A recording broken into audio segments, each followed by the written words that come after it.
Hey yo, what the deal, my people? It's the Don Tony Teflon Chia, and I'm back at you, and this is a House Teflon breaker of lies. And this is where we put fans' theories to the test and see if they are legitimate or if they are doo-doo.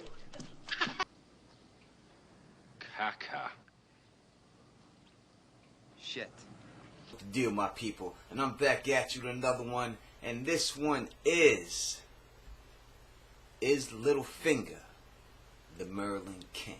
Now, I know that this sounds a little crazy, but before we say anything about it, let us look at why people believe that this theory is true.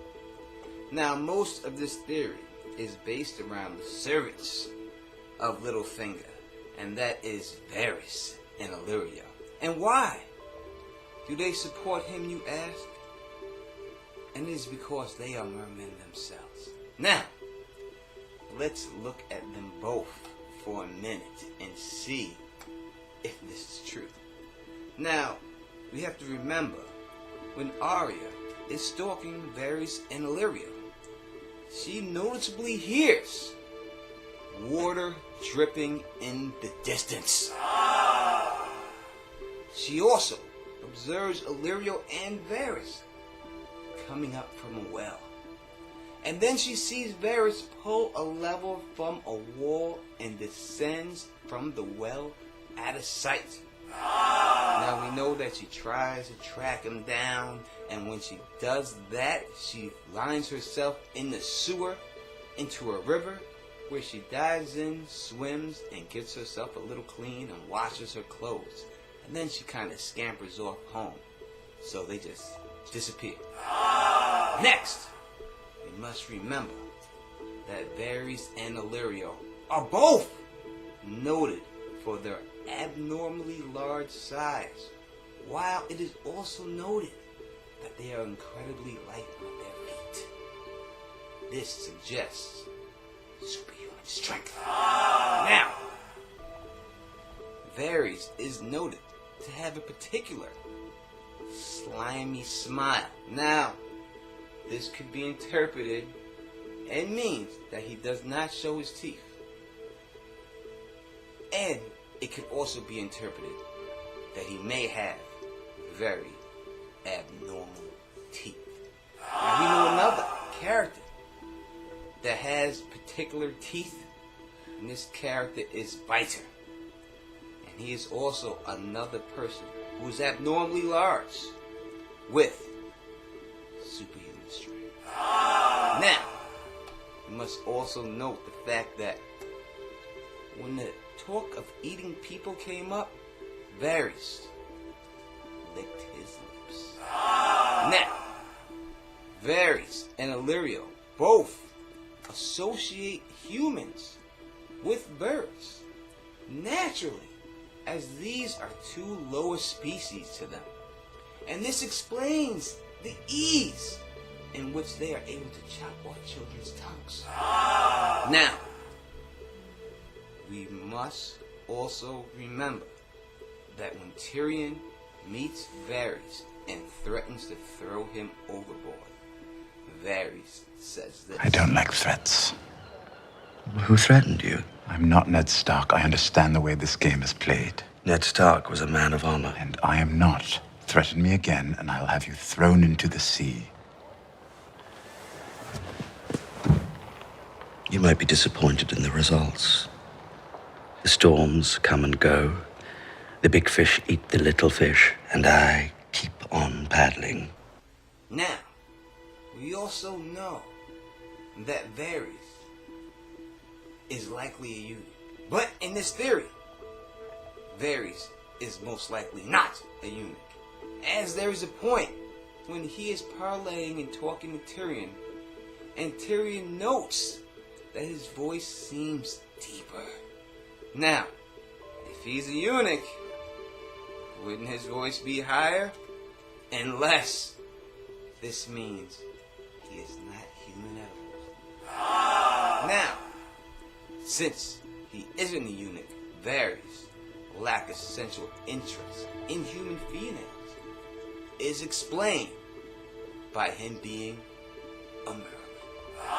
Now, that we have talked about Varys and Illyrio, let's talk about the king himself, Littlefinger. We must know that Littlefinger's ship is named the Merling King. And Littlefinger does, at one particular time, say he has particular control over Varys for some particular reason. Now, there are other people that are associated with this, like House Mandalay. They're fat people, or at least the Mandalays are. They live in a port city. They can't ride horses. They even have the Merling as their house sigil. And Wyman Mandalay bakes fries into pie. Sir Manlin Moore, with no motivation, for some reason, tried to murder Tyrion on the Blackwater Bay. When thrown overboard, it is noted that he did not scream. Also, Manlin Moore is also referred to having dead eyes or fishy eyes. Now, before being attacked, Tyrion had just set Blackwater Bay on fire. This is the reason Manlin Moore was so mad, because that would have killed the people beneath the sea, being deadly to all of his people, giving him reason to wanting to kill Tyrion in the first place. Now, we must also remember that Davos Seaworth gets a visit from the mother. Now, this may have actually been a siren or a mermaid. And after his rescue, Davos was determined to kill Melisandre. Like Patchface, it seems Davos, by drowning, may have had his head filled by ideas of the Merling King.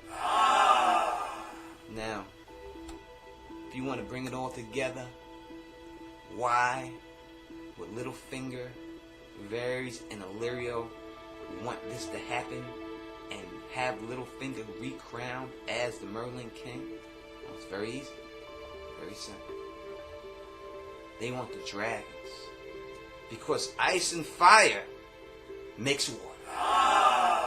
And if you get the dragons to go up to the wall, the dragons can set the wall on fire, thus flooding the coastline, raising all of the water around the world.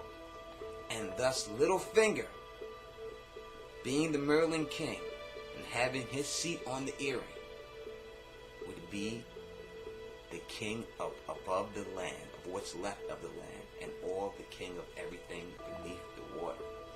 So, that is the reason why Petyr Baelish is the Merling King. So, now, as the breaker live, we must go through this story and see if it is possible or if it's not possible that Petyr Baelish is the Merling King.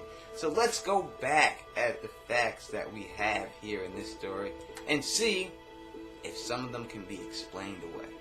So, Arya, when she is stalking the cat, runs into Varys and Illyrio. She hears water dripping in the distance. Probably because there's a well downstairs and she's down kind of in the basement. So I would think that it's kind of not uncommon to hear water dripping. Now, she sees Varys coming up to a well and they go down the well after they pull a lever. That to me sounds like some type of trapdoor.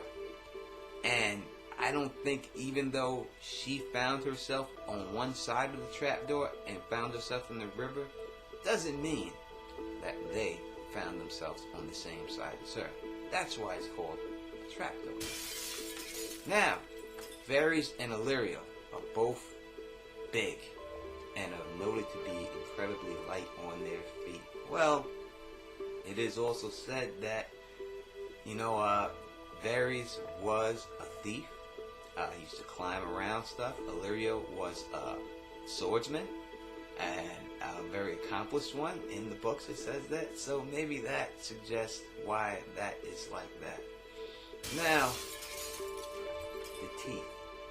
I know that it says that his smile is kind of slimy, and maybe it is because he doesn't want to show his teeth, but when he's in the role of the jailer, it doesn't say anything particular about his teeth there or anything. So I just think that slimy smile means sneaky smile, not slimy Kermit the Froggy type smile. Now, when Tyrion talks to Varys and he says the thing about the big fish eating the little fish, you know, I can't really explain that away. If you want to use it for that, then I guess you can, but I think it was really just a metaphor saying that he's like the Energizer Bunny, kind of. He just keeps ticking. Now, Varys not being a eunuch. Well, if he's not a eunuch, then he really doesn't have to hate fire. But then, why does he hate all of these fire priests and Melisandre? As a boy, I traveled with a troupe of actors through the free cities. One day, in Myr, a certain man made my master an offer too tempting to refuse. I feared the man meant to use me, as I'd heard some men used small boys, but what he wanted was far worse. He gave me a potion that made me powerless to move or speak, yet did nothing to dull my senses. With a hooked blade, he sliced me, root and stem, chanting all the while. He burned my parts in a brazier. The flames turned blue, and I heard a voice answer his call.